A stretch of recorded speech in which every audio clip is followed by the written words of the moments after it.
What's up, everybody? Thanks again for joining me for another edition of March 4th with Mike Bauman. I, of course, am your host, Mike Bauman. Whoever you are, wherever you are listening from, thank you so much for checking out the podcast. If you're a returning listener, I greatly appreciate your continued love and support.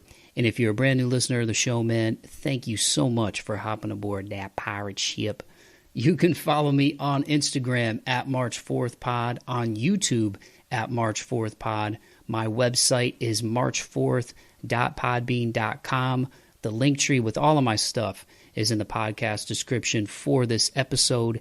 Y'all made it here, so you found us somehow, and I truly appreciate each and every one of you checking out another edition of the March 4th with Mike Bauman podcast. Woo! Sometimes I'm like, man, I really do need to take more breaths during that intro. But in all seriousness, man, I appreciate and love you all. Thank you so much for coming aboard the pirate ship if you are a brand new listener, and to everybody who takes the time to like and subscribe, who tells a friend to tell a friend, all the people who have listened to the show before.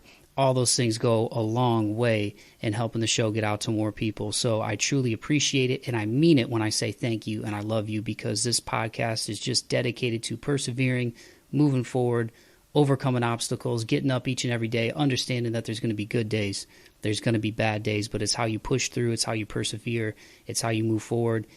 You know, falling down 7 times and getting up 8, as Denzel Washington says, man, like, that's what this show is all about. So I really appreciate everybody who is just enjoying the content and taking the time to help spread the word and spread the love. It truly means a lot to me, and I really want to get these conversations out to as many people as possible.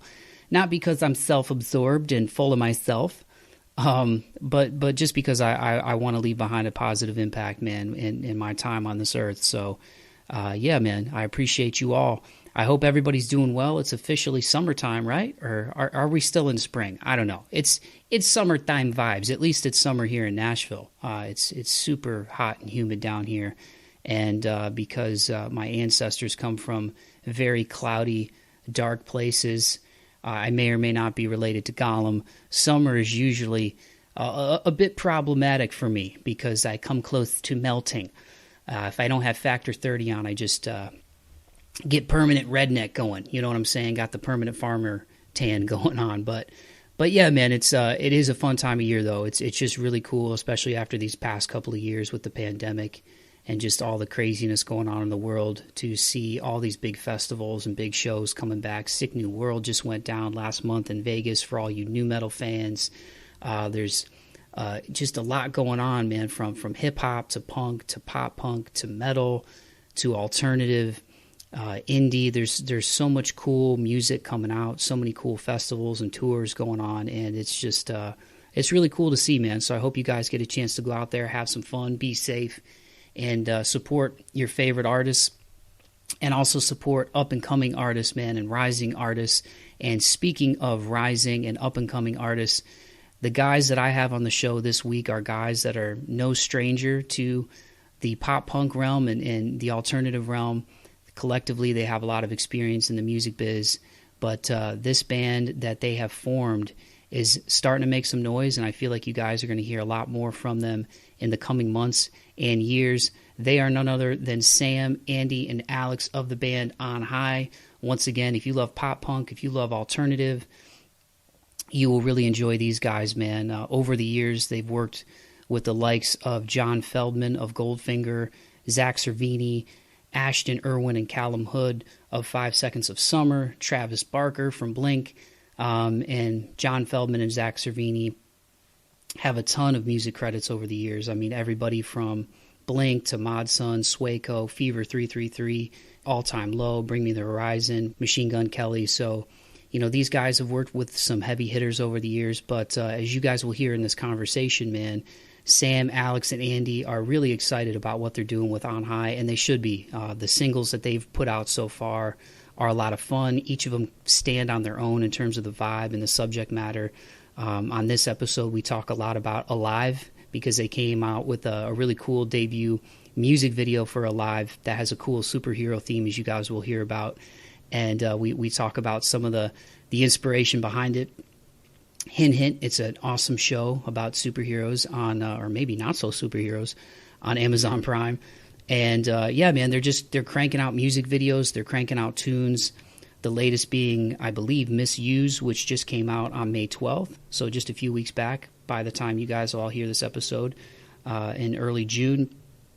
So they're having a lot of fun, and they're making the music that they really want to make. And they're, taking the culmination of all their experiences, in my opinion, and putting out some really fun, awesome music and just art in general, man. And I'm really proud of what they're establishing and what they're becoming, man. And we just had a fun conversation about the conception of this band and about their experiences over the years, taking a little break ski and then getting back at it and just, being down in Texas, making these music videos and just having a good time, man. And, from Malibu to Claws, Yours, Alive, Misuse, I really enjoy what these guys are cranking out, and I think all of you will as well. So without further ado, I'm going to shut my big yapper and give you guys my conversation with Sam, Andy, and Alex of the band On High.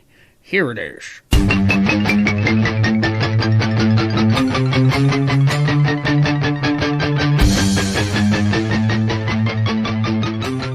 All right, well, Sam, Alex, Andy, I was ranting like I often do as I start these bad boys, but I genuinely appreciate you guys taking the time to come on the podcast, man. I'm really excited about On High and the music that you guys have put out so far. I loved the music video for Alive, so there's a lot I want to get into, but first, I just want to say thanks for joining me, fellas.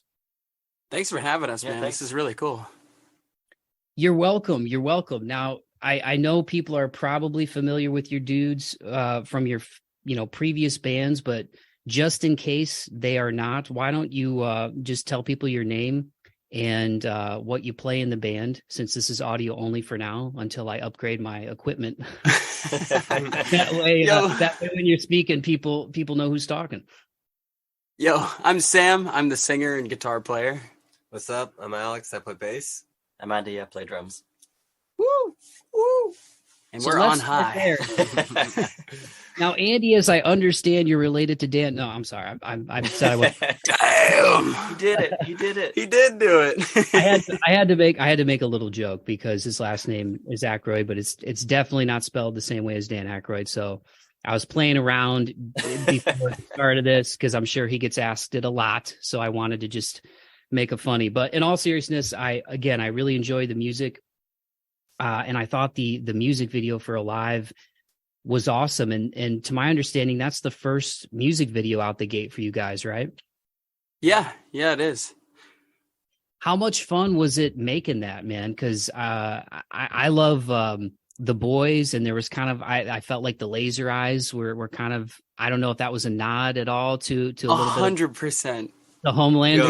Yeah. Let's go. I'm so glad you caught that. That was exactly what we were going for. That music video was a ton of fun to record. 90% of it was green screen. And then we had a really, really cool place that was hooked up by Orbit Studios in Texas. The videographer for that was Wade. Mm-hmm. And basically, man, he crushed it. So much work on his end to make us look, cool and like superheroes and stuff like that. But essentially, that video was the first time that we were able to kind of like feel like a band again, at least in my eyes. And the way it came out was unreal. I'm really, really stoked on it. It was really awesome. Yeah. And getting to dress Sam up in spandex is always fun. And like 4 muscle suits. All just stacked on top of each other. It's real muscle, man. Tell them real muscle. No. Yeah. I work out every day. Yeah, so where does one even find? I mean, obviously there's all different kinds of like costume stores and stuff like that. But did you have to get it like custom made? Because as I was watching, I'm thinking like it's not every day. Like nobody just opens up their closet and like, yep, there's the superhero costume. I want to wear it going. Lucky for us, Amazon is a lot of Amazon. Yeah. We had to piece together a lot of stuff. They did an iron-on for the logo on the chest, and then the rest of it was just a ton of Amazon purchases, which we totally didn't return afterwards. Yeah, that would be that would be wrong. Yeah, I love how on the Instagram too, you guys put some like cool behind the scenes stuff. Like you showed how the one part of the music video where you're falling through the sky after the plane scene, you're like flying through birds, and you kind of free fall a little bit, and it showed basically it was like a leaf blower and a green screen and a stool. Yeah. That's it.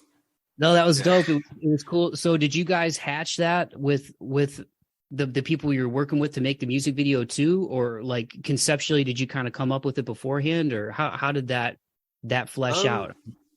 I guess it was kind of like both of us sort of. So we had an idea. I guess Sam had a little bit of an idea. And then our videographer at the time, Wade Concien, nod, love the dude. You're awesome.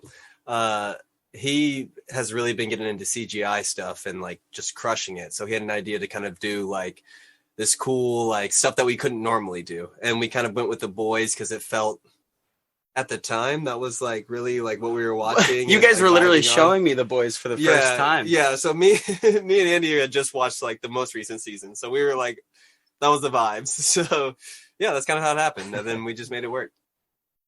It's a great show, man. I binged that. I really love that show. But yeah, the laser eyes, I was like, that's got to be Homelander, dude. I got to ask these dudes if they're fans of The Boys. And as far as this band, like reading up a little bit about you guys, doing my research beforehand, I throw in weird voices every now and again, dudes. That's just kind of how I roll. I don't take myself too seriously, even though I take doing the conversation seriously. But I know you guys have had success in your different bands before this with Makeout and Amongst Thieves. But when I was reading up about you guys getting ready for this, it sounds like the band was really birthed out of just wanting to make music without any outside influences and creating the art that you want to make and not have to worry about being put into a box or have somebody try to shape and mold it. Is that a fair assessment as far as how On High came about? Yeah, that's 100% what the whole vibe is. Essentially, it's taking that whole prospect of the art back to us, because before we were just kind of like, we were taking a lot of hits in the sense where like creatively, I felt like I wasn't being 100% authentic in Makeout. I loved the music and I thought it was amazing. And I still listen to a lot of the songs from that record, but at the same time, it didn't really feel like it was entirely mine. And that was an issue that I was dealing with even like 4 to 5 years before that record was created. I hadn't really nurtured any of my own creations in a long time joining that project. Because at the time when I joined it, it was an entirely different band. And it kept evolving into a lot of different things. And it just became something that I really was rootly detached from. And for me, that just never was what I wanted from music. And it took a lot of departure and just getting back into it on my own terms to really see what it was that I wanted. And I think that this project is only going to go in that direction further. Yeah, and from what we were talking about, even at the jump before we hit record, I mean, with the theme of the show being perseverance and moving forward. So Sam, you took a break from music for a little bit. A couple of you guys took a break from even making music for a little bit. Yeah, I mean, even on my own, I was barely playing guitar or singing for a good 3 years, probably. Oh, wow. It just completely made me miserable. I was at a point where I had no attachment to it on like a spiritual level. And it was weird because before that, I was pretty much, that was the only thing I did at all. I didn't really have time for even really hanging out with friends and stuff like that. It was just band stuff. And then, yeah. And at some point, like it just became kind of like a torturous thing. It's really, really weird. But taking the break from it helped me look at it from a totally new perspective. And then getting back into it was definitely the move, because as I've nurtured that again, I've just felt better and better and more like myself.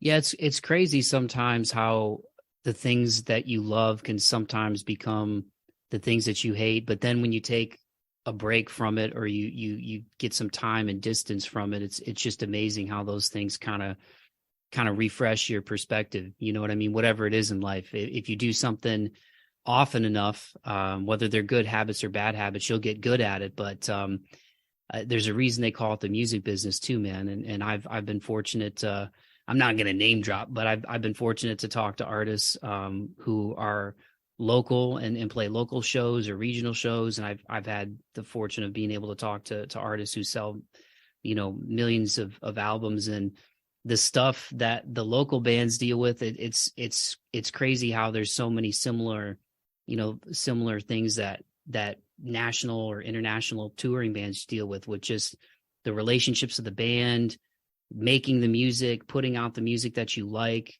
the difficulties that you run into trying to do that, what the fans want. Like it truly is a business at the end of the day. And so I'm glad to hear that at least taking a break from it gave you kind of a refreshed perspective to want to be able to do it again. That's cool that you didn't lose your love for it with the talent that you do have.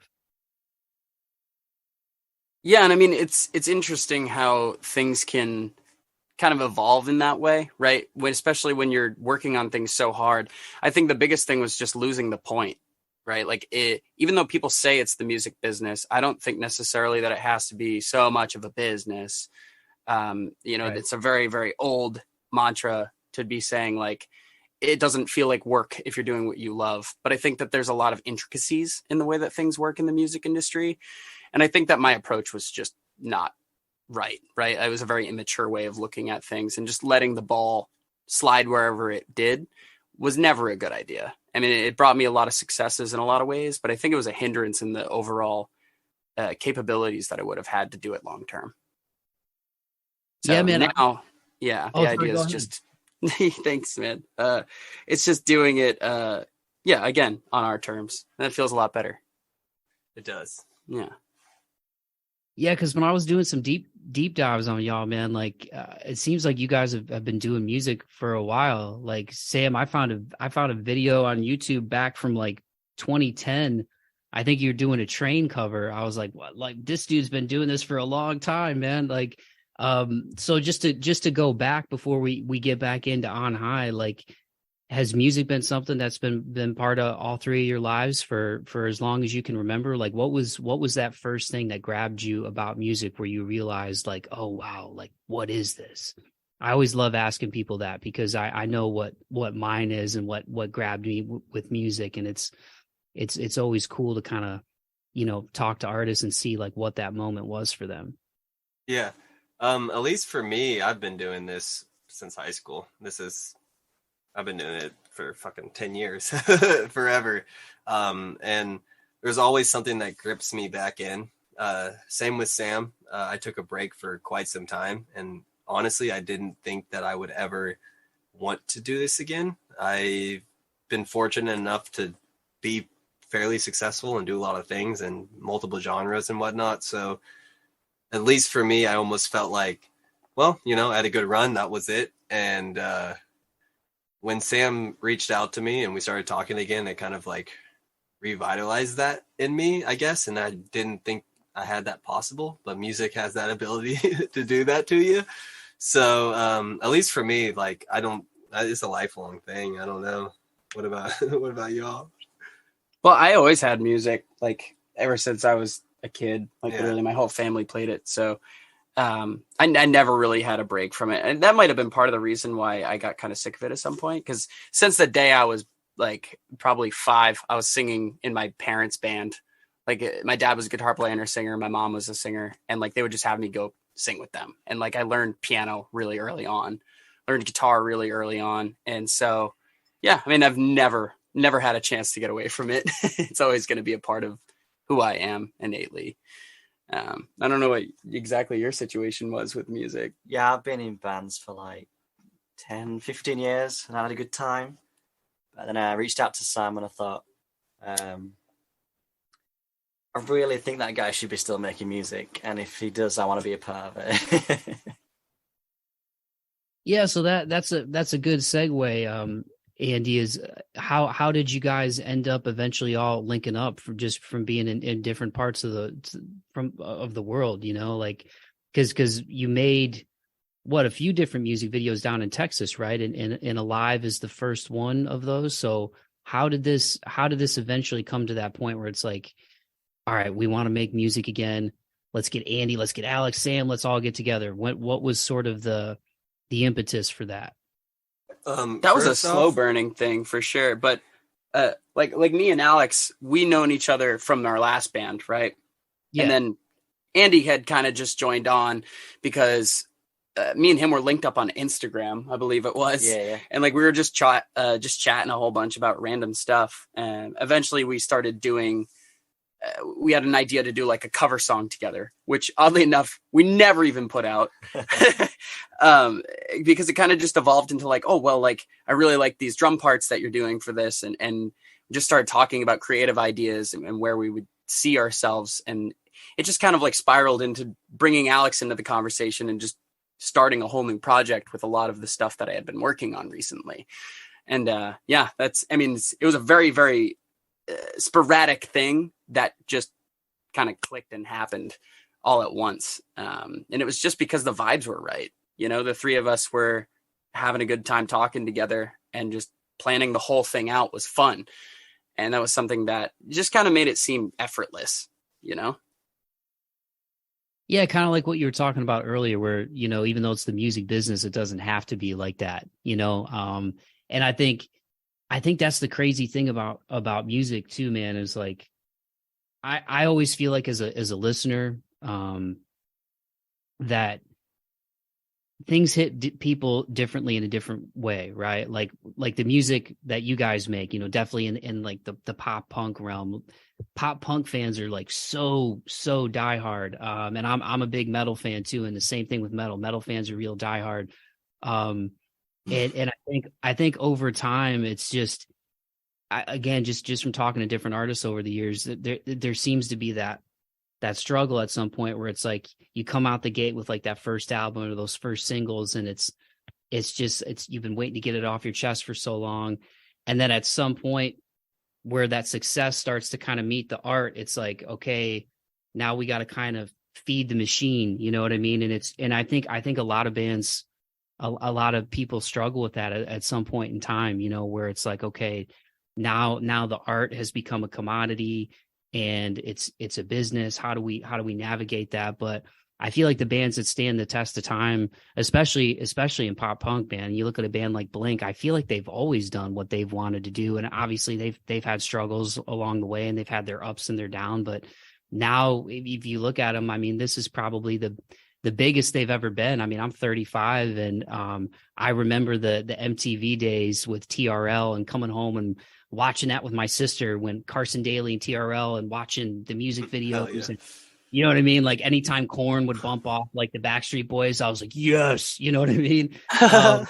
But just to tie it back into On High and my rant here, like, again, I think it's cool that you guys got to a point where, you know, now there's this rejuvenation, and you can make the music that you want to make, because I feel like the bands that stand the test of time always kind of find a way to navigate that, you know, and at the end of the day, I think the listeners, even if you take a left turn or you make something that's a little bit different than what they're used to, or if they're like, man, I really love the first record or the first single, and you switch it up a little bit, like the people who really love you are always going to be there. And I think at the end of the day, it's just about authenticity. If you're making the music that you want to make, I think it's going to register with people at some level, you know?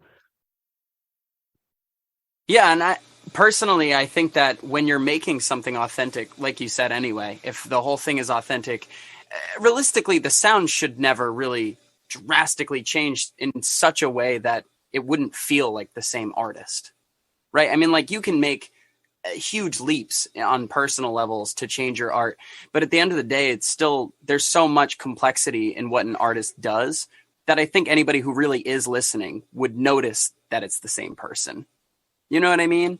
Like, for sure, it wouldn't be a situation where, you know, you like suddenly have a whole new team, a whole new producer and stuff like that, especially nowadays where we have such access to good audio tools. This isn't the 80s anymore. You don't need to spend like $400,000 to get a decent sound, which is really cool. I think we're blessed to be in this time where we can really have a lot more control ourselves in music than ever before. And, you know, we're definitely taking advantage of that as much as we can. So was On High, was this all hatched when you guys were getting together, like right towards, I mean, I guess the pandemic recently, within the last couple of years, it's kind of fizzled a little bit, but was this all kind of around like 2020, 2021, like when you guys started talking? Yeah, probably. Maybe 2020. Was it 2022? 2021? 2021, I think. Yeah. Yeah, late Yeah, we've been going 2021. just over a year, like, in terms of talking to each other, but it's only started coming out in the last 6 months. Cause correct me if I'm wrong, but was Malibu the first single just this past August 22? Yeah. Yeah, like And no, Oh, I'm sorry sorry. to interrupt. I did want to say though, dude, the deep dive, all of the stuff that you know, crazy. I don't know how you know that we did multiple videos and shit, but yeah, that's crazy.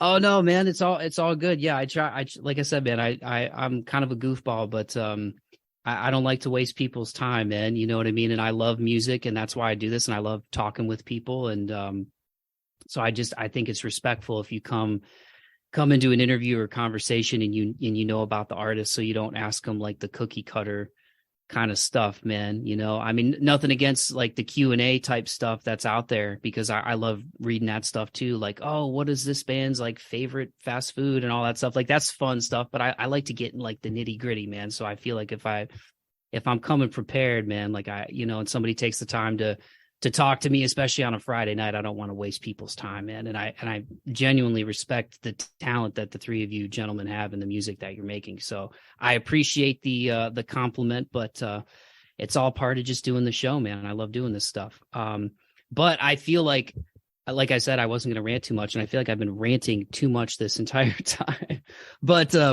But no, I really loved Malibu because I feel like that had like a really fun vibe, and I love what you guys have done with the singles so far, because I really feel like you've showed off your range. Claws was like the Halloween kind of catchy. Like, I really love the bass line in that one, by the way, Alex. Like, there's some gnarly bass going on in there. Yours is kind of like that slower ballad, which is cool. And then Alive is got a really awesome chorus, and it is a great song. But I feel like that one's definitely got an introspective vibe, especially reading up about the meaning behind that song, about how you have a lost love, and you're kind of figuring out how to navigate those waters, which I feel like a lot of people, including myself, can relate to. So I feel like out the gate, just over the last few months, you guys have really showed off your range with what you can do within the music that you're making. It's really cool to see so far. Well, thank you. I really appreciate that. Getting our own unique sound, and just like this whole new project, I felt like it was really important for us to definitely showcase a lot of different sides. We don't have any reason to be a one-trick pony, right? And like, I like pop punk, and I feel like there's a lot of things that pop punk can mean, right? There's a lot of different angles you could take on that. And I'm excited to explore it in even further depth, exactly what that is, right? Like, we have a track coming out soon, and honestly, it's complete left field compared to all the other tracks that we've released. So I'm glad that already you feel like we have a diverse library on our little Spotify. It's very meek, it's very small right now, but as we build it up, I hope that feeling only increases, and that it only showcases more of our diversity, because I think that that's really important in music, especially today, where everything seems to be kind of homogenized. Yeah, and I feel like pop punk is in a really cool place right now, because there seems to be, like, even with, like, again, just being a heavy music fan as well, there seems to be a huge, like, I don't know if it's just nostalgia wave, but again, Blink is as big as they've ever been. As guys who have all been making music in this world for a while, I mean, do you feel like this is as popular as pop punk has ever been, or was I just an out of touch dude in his mid-30s for a while? Because it seems like it's at a really cool place right now in terms of new artists and bands that have been doing it for a long time. I think it's better than it's been. I don't think it's as big as it's ever been, unfortunately.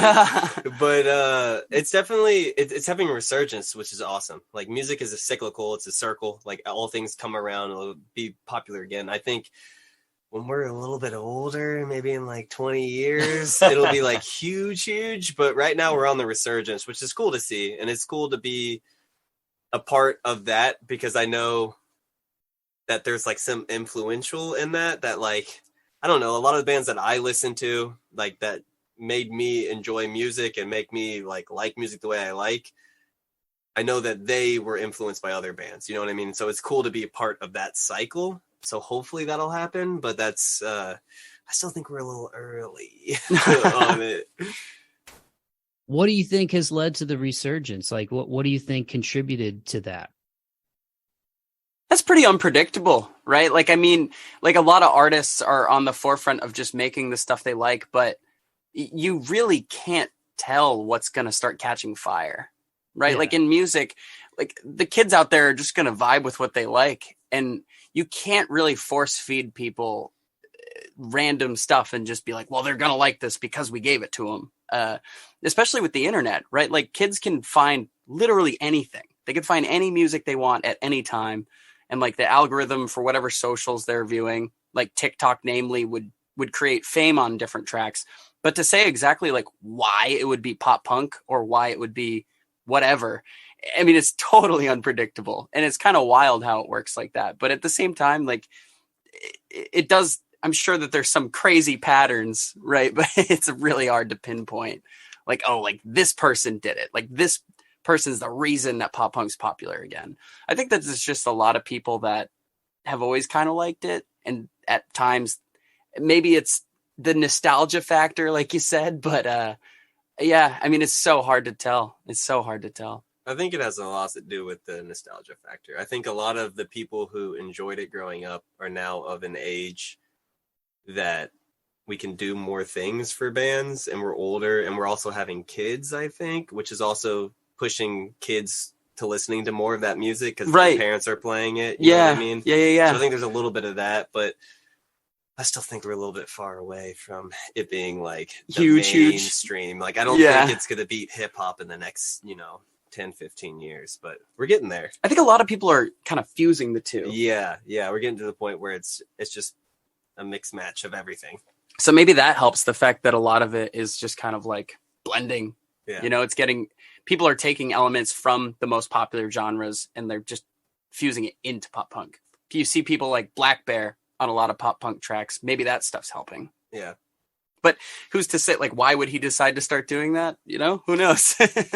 Money. Yeah, it's kind of like lightning in a bottle, right? Yeah. Like I said, I remember when I was like, I think I was 12 years old when Enema of the State came out. It was like 99, 2000, I want to say.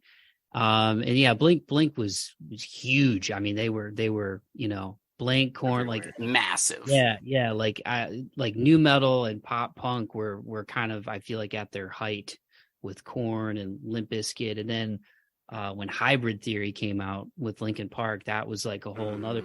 But I think it's cool too, because from a pop punk standpoint, I feel like, like you were touching on, Sam, I feel like there's a lot of different avenues within that people can go. And, whether it's artists like yourself, another band out of Michigan that's making noise right now is Unwell. And they kind of came on my radar just because I'm, again, being from Toledo and stuff.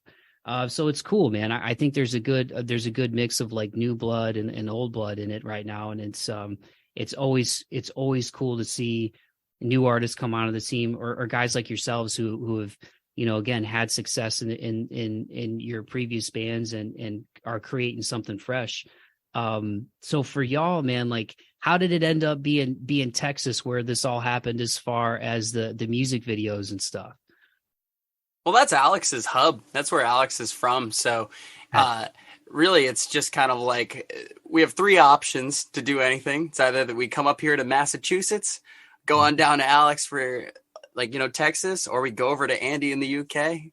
Alex has a ton of people down there that are still kind of like trying to do it, doing their passions and stuff like that. So it made a lot of sense to hit up his unit, Yeah.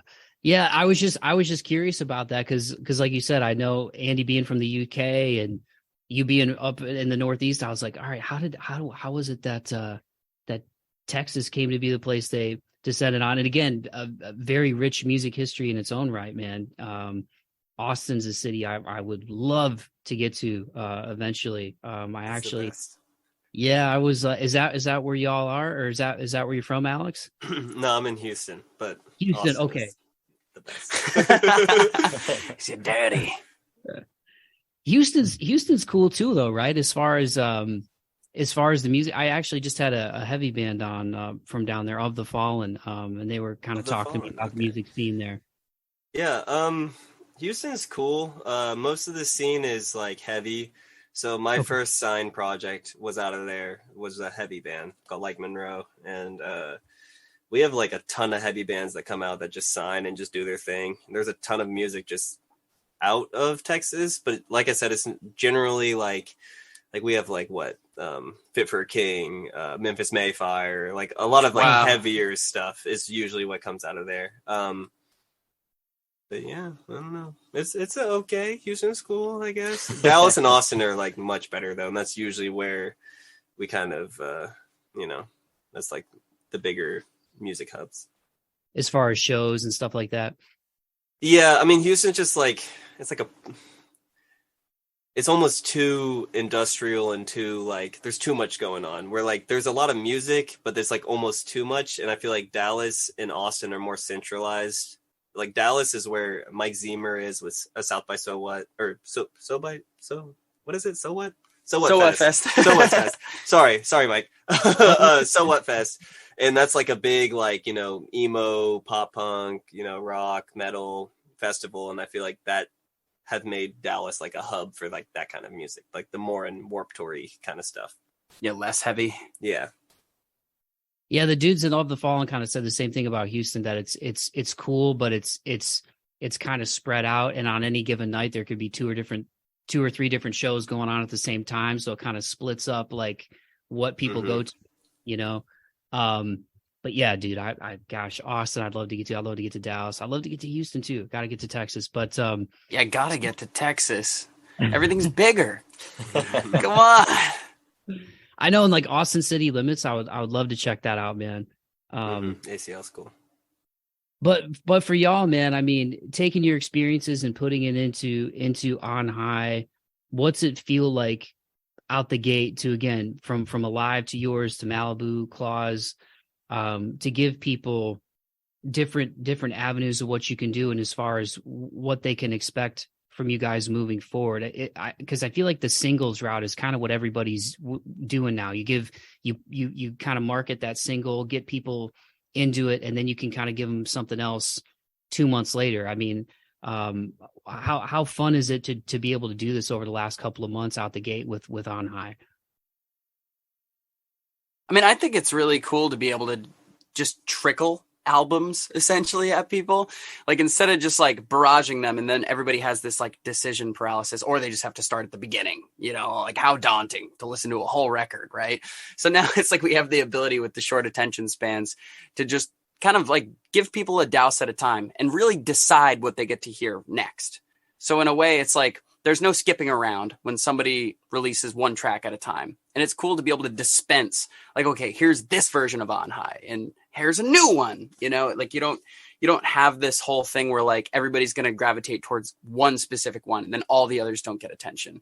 You really have the opportunity to kind of like fire off as hard as possible on each one. And that way, like each track has a place to stand. And I personally think that's really cool. In the future, we definitely want to like kind of get into the habit of like releasing more and more content, like one every 2 months, not really ideal for me. And like, we have such a backlog that just needs to kind of like come forward. And I think moving forward, it's going to be the same thing where we're doing a lot of single releases because that's just a cool format, but hopefully like a lot more at once. You know what I mean? Not so spread out so that there's just more content for people to have.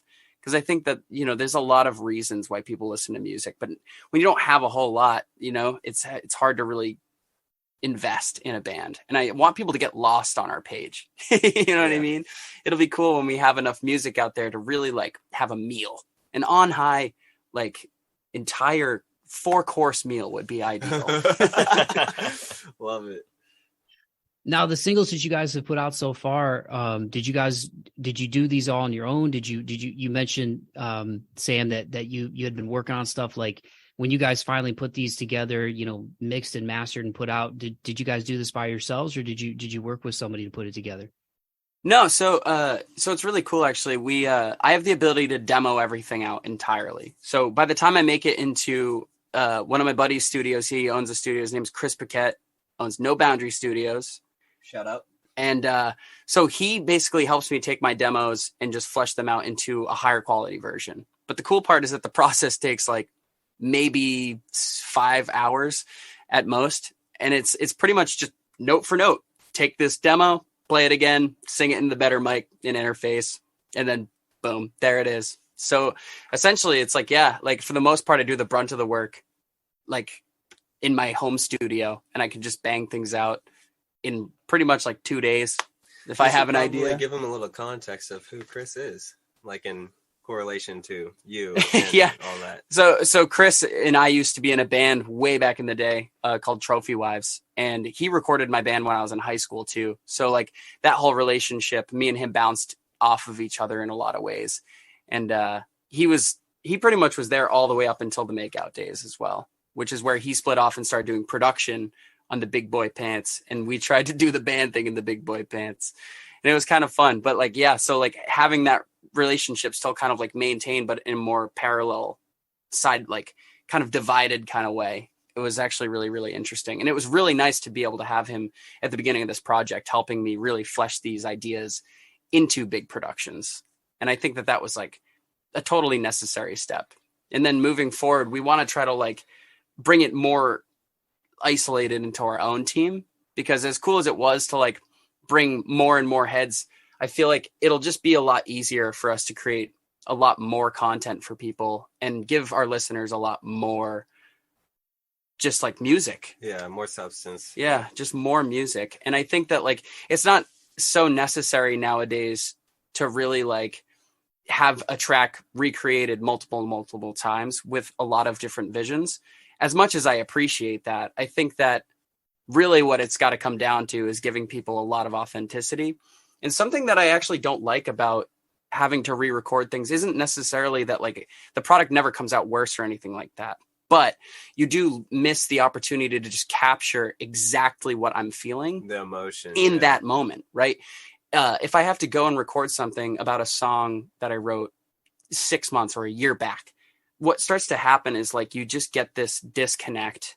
It's diluted. Yeah, it's a diluted emotional response because constantly evolving, right? And like the stuff that I feel in one moment, it's not necessarily that I don't like the song, but it really is important for me at this stage to just capture the essence of that emotion right when it's hot, right? And like not play this actor of who I was even 2 weeks ago.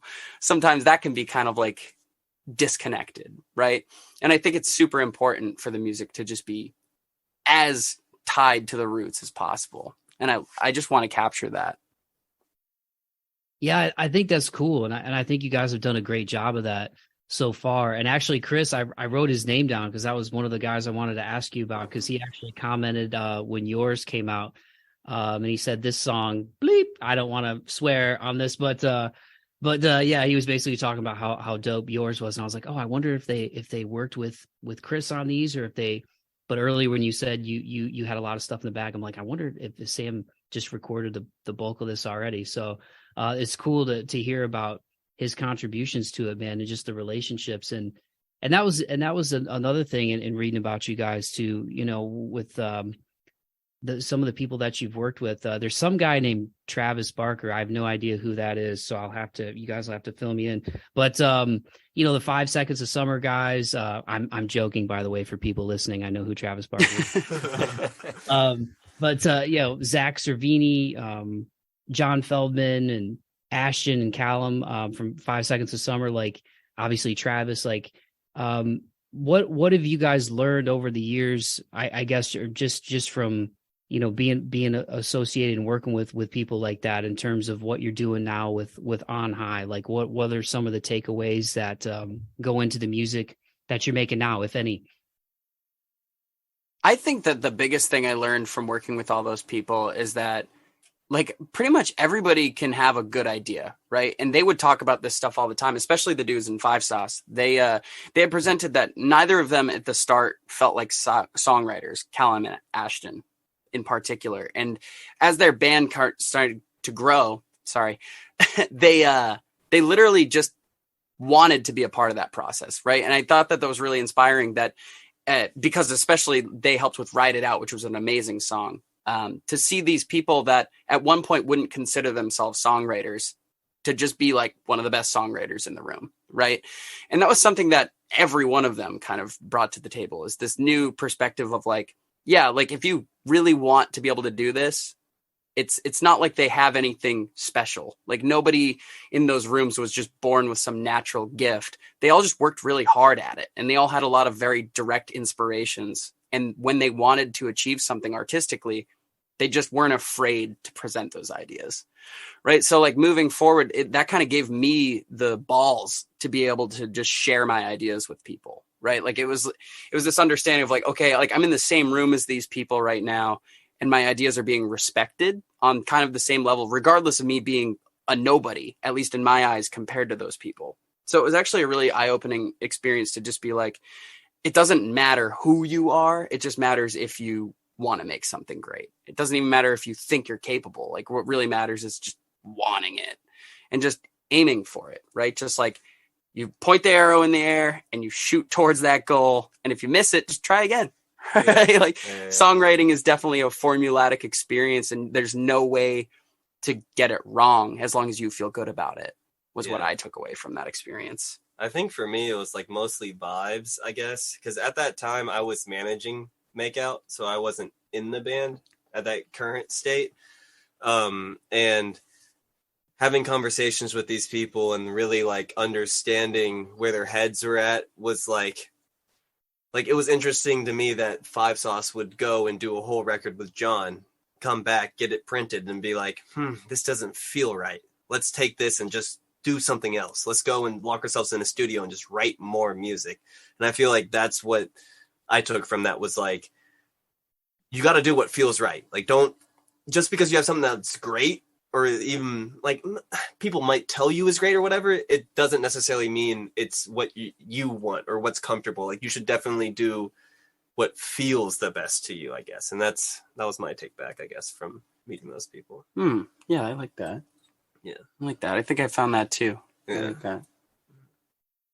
Yeah, it's cool. It's cool to hear about those experiences. I mean, not, names aside, it's just, I think it's cool to hear about how songs come together, and how, because I always think about that as like as just again a fan of music, as a dude who's been talking to different people from different genres for a while, like how songs come together. And like, I mean, like even for you guys, that's one question before we wrap it up, because I know I told you I'd get you out here at 9:30, but I'm having fun talking to you, and thanks again for taking the time. Like, yeah, no worries. Thanks for having us. This has been really nice, man. Yeah. I like this. You're welcome.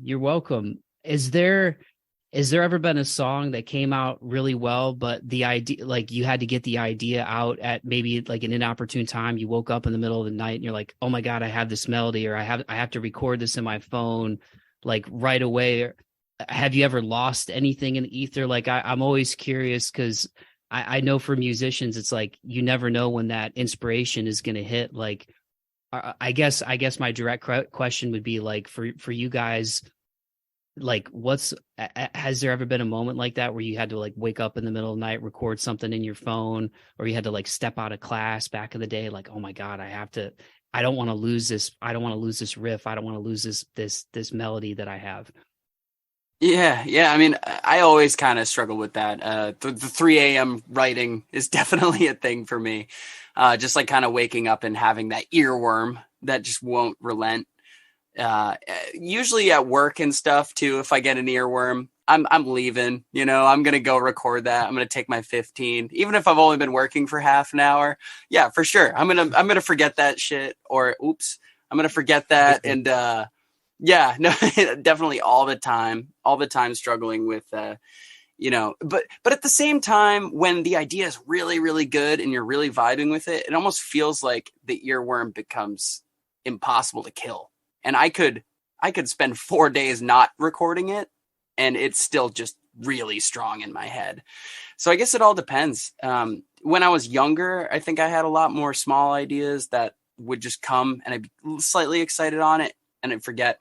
But lately, really, if I'm stoked on an idea, that just sticks. It just sticks like glue, and there's no way to get rid of it. I have a very vivid hallucinogen experience on the natural level.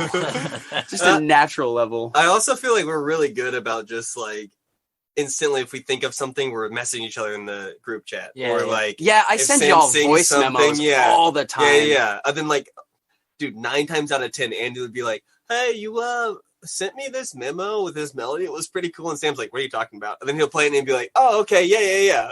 So I think we're pretty good about like getting it down. I've been singing this melody for 4 days, Sam. You need to make it into a right song. And it'll just be something stupid, like I literally hit the record button on Facebook and I'll just do something random, and every now and then it's like, oh, that's nice.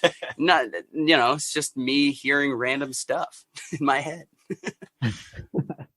That's cool. That's cool that you're at a level, though. You guys are at level as musicians where you can actually replicate it, though. Like I remember when I first started noodling on guitar, you hear something in your head and you're like, I'm like, there's no way I can play that. You know what I mean? So it's cool to have the ability level to be like, okay, I can actually flesh this out and, put it together with other dope musicians. A couple more things before I let y'all go. And again, thank you so much for your time. No, thank you, dude. Oh, you're welcome. It's been fun talking to you. And again, dude, like I these are not empty calories when I say it. I'm really excited for the future for you dudes, because I genuinely love what you've put out so far. I think it's been really cool the way you guys have staggered these singles and given people just a good idea of what you're capable of and the different vibes of each one of the songs, man. But with the theme of the show being perseverance and moving forward, fellas, like anything that you want to share with people listening to this, whether they're young, whether they're old, whether they know you from your previous works or not, just as far as any advice you could give is in terms of something you went through that, and you don't have to get like, I'm not asking you to like bare your soul, but I just mean as far as things that helped you through a dark time that you feel like might be somewhat universal to somebody out there who's struggling right now, whether they're a musician or whether they're somebody who's dealing just with depression or anxiety and they're trying to figure out what next steps to take, like especially since you guys have had that experience of taking a break from something that you loved for a little bit. Anything that you feel like might help somebody out there?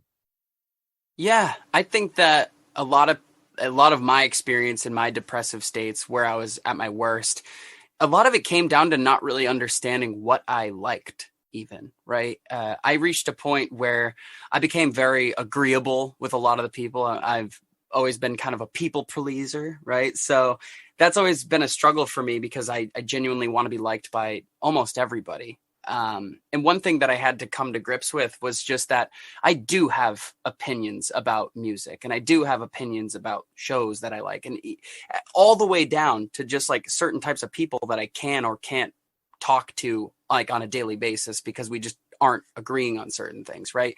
Like I had to just come to terms with the fact that I have opinions and I had to really like learn what those were to be able to make music and art in general that I liked. Right. And there was a long time where I was frustrated because I felt like I couldn't make stuff that I vibed with. And it just created this weird state where I didn't want to make things anymore. And for me, a huge comeback was just starting to understand exactly what I liked and starting to realize that there was still music out there that I could mess with. And it wasn't all just gloomy and there's bad music everywhere and just weird delusions that I kind of fell into because I wasn't really seeking actively what I enjoyed. Right. And I think that that's something that's really difficult. And it seems like, like obviously I should know the things that I like I'm 28 years old. Right. But sometimes you have to relearn that. And it isn't embarrassing to take those steps again, as if you're like a 10-year-old trying to figure out what flavor lollipop you like. Like sometimes you really have to break it down to the basics and just strip yourself down as a human. And like, I think that all the more complex issues in your life start to become a lot simpler as you handle that foundation. I think finding out who you are truly on a level on your own for me is really big. Sick. I think for me, it's just like, hey, everyone should do whatever they want. 100%. Yeah. Go for it. Get your dreams. Do everything. If you asked my 10-year-old self, 15-year-old self, whatever age, if I would have done the things that I did, there is no way I would have ever believed myself. So I think not enough people go for what they want in life. And I know it's effort, but like the effort's worth it. Always. 9 times out of 10, you're gonna get it if you just do it. Like, right. And how would really you not know? that hard. How would you know if you don't? If you don't go for it, it's yeah, holding yourself back sucks. And I think I've been, like Sam tells me this all the time. I think I've always have been one to hold myself back personally, because I feel like what I do isn't up to a weird standard that I put in my own self. But people should just not have that, and fuck it. Like, you should just go for it. Like, someone will always enjoy what you do to some degree. And I think people don't think about that enough. Like, I'll hear music that could not be for me at all, but there's someone next to me who loves it. You know what I mean? Yeah. So it's like, I think it's really one of those things where just like, be you, be genuine, be like your unique self. And I think that's all you really have to do. People will vibe. That's Andy? awesome. I love that. I'm good. I can't play better than you two guys. Okay, cool. Nothing you want to share, Andy? I don't know. Just the opportunity to work with both these guys has been awesome to me, and I don't want to get imposter syndrome, so I'm just going to try and keep up with both of them. Dude, fake it till you make it. Yeah, feel it. Yeah, right Who on. cares? Hey, you're a sick drummer, dude. I don't know what it means coming from some dude you just met digitally talking tonight, but keep doing your thing, Andy, for real, man. I love your work on the stuff that I'm hearing on this stuff. So for what it's worth, my friend. Awesome. Thank you, dude. You're welcome. And I'll just put a button on this by just one last thing. Again, thank you guys. I really appreciate the time. By the time people hear this, it's actually going to be, right at the beginning of summer, because this will be the first episode at the beginning of June. But as far as what you can let out of the bag, and obviously I'm not trying to spoil anything here, but or let the cat out the bag, so to speak. But as far as what 2023 is looking like for you guys with On High, what can you tell people out there listening about what you've got coming up for 2023? Cool. Well, if you said June, then we can say listen to our new song Misuse. It's out now because that's going to be out. There might be another song out by that point. There should be, yeah. We should have at least 2 songs out. Yeah. The video for Malibu will probably be out. The video for Misuse will probably be out. We might even have the record or the EP announced and out at that point. So if it is, rock and roll. We don't know what it's called, but definitely buy it, check it out. Other stuff that we got planned. I mean, honestly, for us, like, we're just trying to hammer it this year. We kind of took some time off and just had a lot of backlogs. So we have so many songs. So like, honestly, like months and months and months and months worth of songs. So our plan is just to get everything out and really just push forward. We really don't want to do anything that like puts us in a position that we, I guess, don't want to be in. Yeah. At least for me and Sam, like, we've done this enough that like we've been with labels we didn't want to be with. We've been on tours we didn't want to do. We've done so many things that just have felt like, hey, do this because this is what you're supposed to do and not what we want to do. Like, moving forward, like, that's it. Like, if we're going on tour, it's going to be with a band that we love. If we're, playing shows, if the music that's coming out, the videos, everything that we're going to do is going to be because we love it, and we hope that you love it, and we know you're going to love it because we love it, So that's pretty much the move. Hopefully we'll have, 1 or 2 festivals and stuff. But other than that, like, we honestly probably won't be touring too much. Like I said, unless there's something that comes that we just love, we're not going to take anything that's not something that like actually pulls on our heart. So yeah, that's where we're at. Yeah, I think that's a great way to be, man. And like you said, you guys have the experiences now over the years to know what you like, what you don't like, and be in a place where you can make the music you love to make and go about it at your own pace, man. So I really respect that. Well, dudes, Sam, Andy, Alex, thank you so much, you guys, for taking more than an hour of your time, especially going a little over. I know I told you I'd let you go at 9:30. I hope I didn't. Thank you. Thanks for having us. For people who aren't aware, I will obviously put up the links in the podcast description for them to check you out. But for people who are new to you, let them know where they can find you, fellas. You can find us on onhighband.com. We also have an On High Band Instagram, and on Facebook, you can look up On high. On high on everything, baby. That's us. Yeah, and the merch is sick too, by the way, for everybody listening, man. If you like band tees and hoodies and all that, I know you guys. I've seen some of the stuff that you've got on your page. So, well, fellas, thanks again, man. Again, I hope I didn't rant too much on this one. I was excited. Dude, it was awesome. Yeah, thanks for this.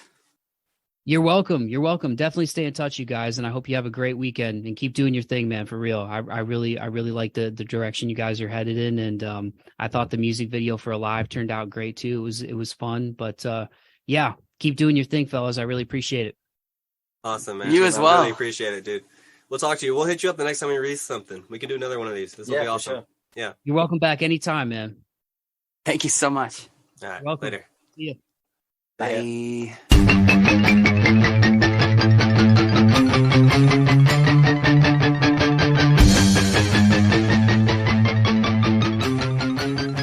Alrighty dighty, there you have it. That was my conversation with Sam, Andy, and Alex of the band On High. Make sure you go follow these guys on Instagram at On High Band. Their website is onhighband.com. The links to all of their stuff will be in the podcast description for this episode. So just scroll down to the bottom of that podcast description, hit those links, and go follow and support the dudes in On High. You will not be disappointed, especially if you are a fan of pop punk and alternative. I just want to say to Sam, Andy, and Alex, thanks again so much, dudes, for taking the time to come by the podcast and share your story with me and the listeners. I'm really excited for what you're doing, and I can tell from the content that you guys are putting out that you're really excited for what you're doing, and you should be, from the music videos to the singles.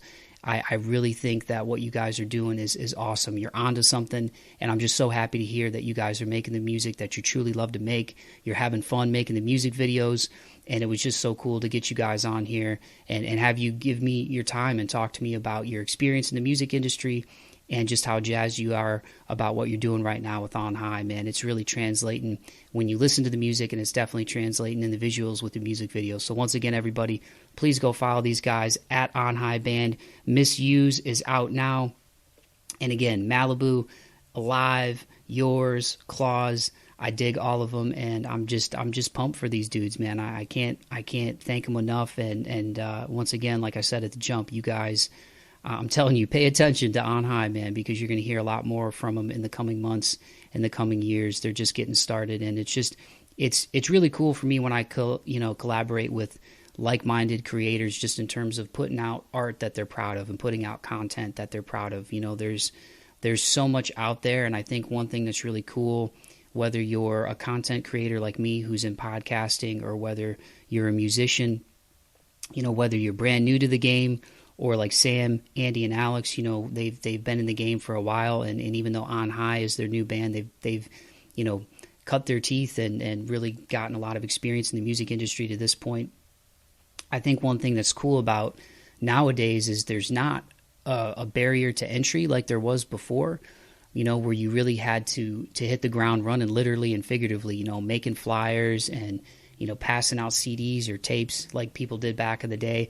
And by the way, I think those are all still beneficial things now, but I do think what's cool now about modern technology is that you can make music, you can make really awesome sounding music remotely from your living room. I do my podcast in my dining room, and you can share it with the world, and I think that's really cool. But part of that too is that there's a lot more out there, right? And it can seem a little overwhelming.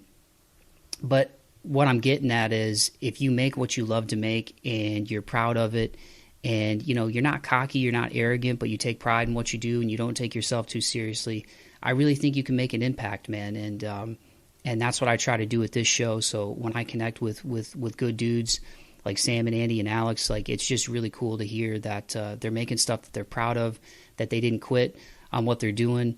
They're rejuvenated and refreshed, and now they're, you know, truly making, you know, the art that they really want to make. And I think when you're proud of what you do, when you work hard at it, you put 100% effort into it, it will connect with somebody somewhere, and it will connect with somebody's somewheres.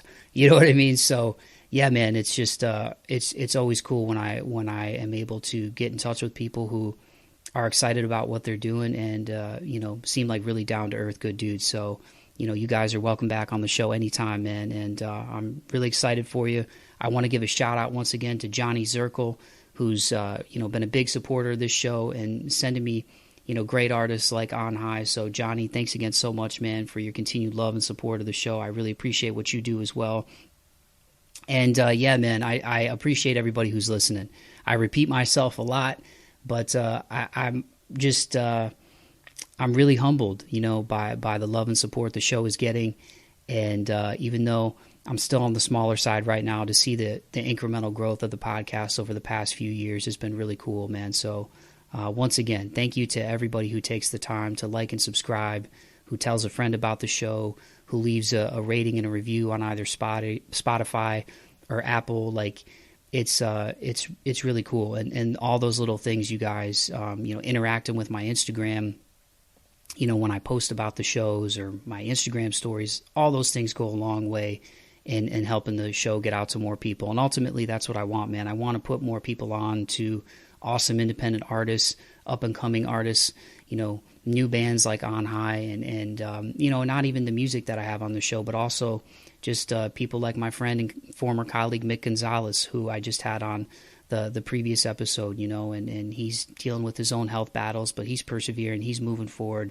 He's been able to connect with a lot of people over the years in Northwest Ohio and beyond with broadcasting as a play-by-play announcer and sports media personality, and I just feel so grateful and so blessed to be in this position where I've been able to create a positive platform and put out content that is making a bit of a ripple effect, and again, what I am is just a dude who tries to, pride himself on just being good to other people and putting the work in to make sure that I give you guys content that I feel like, hopefully leaves a positive mark. And that might sound cheesy.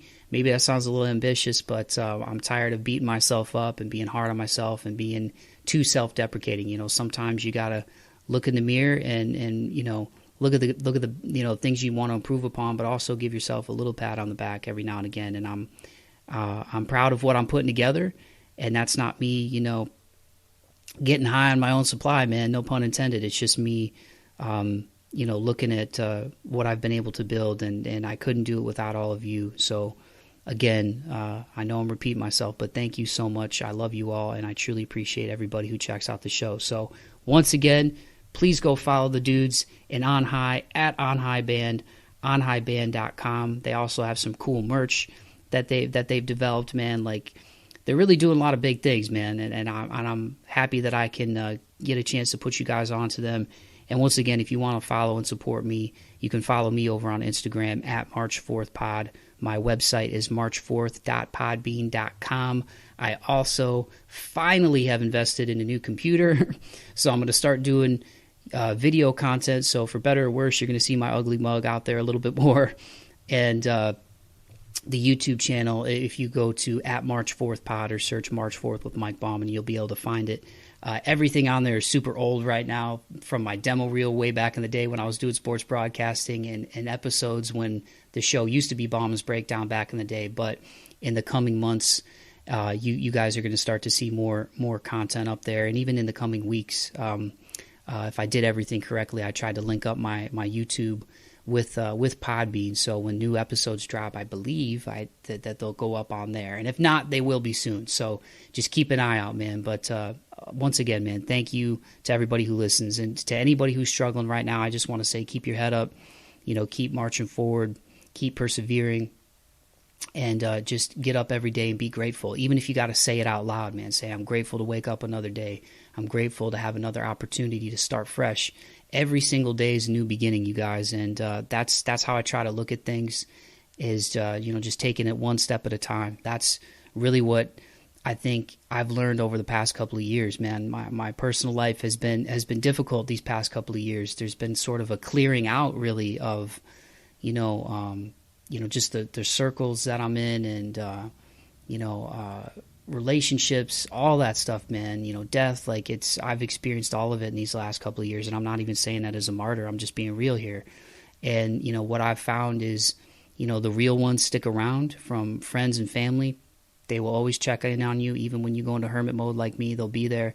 and also having things to look forward to. For me, it's this podcast and building new relationships and new friendships.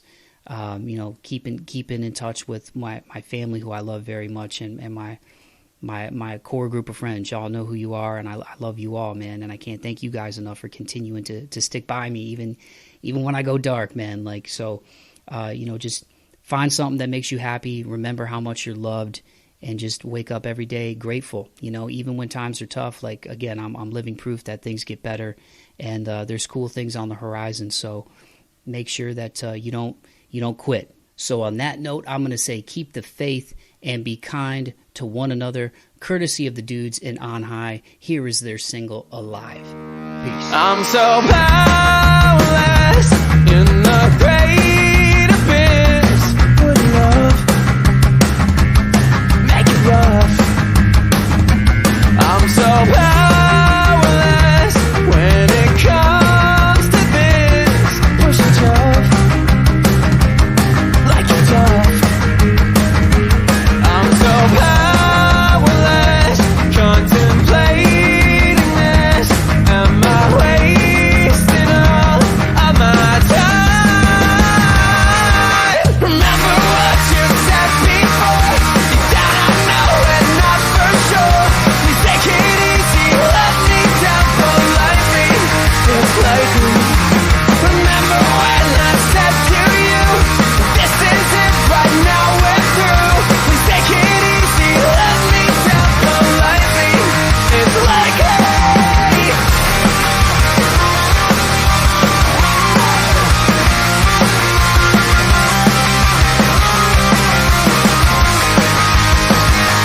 I'm so powerless, it's relentless. Let's erase this, captivate, yeah. Nobody gets me high, but on a brighter side. Tonight I think that I'm alive. Lost in thought again, walls are caving in. Am I wasting all of my time? Remember what you said before. You don't know it, not for sure. Please take it easy, let me down politely. It's likely. Remember when I said to you, this is it, right now we're through. Please take it easy, let me down politely. It's likely. Na na na na na na na. Na na na na na na na. Na na na na na na na na. Nobody gets me high, but on a brighter side. Tonight I think that I'm alive.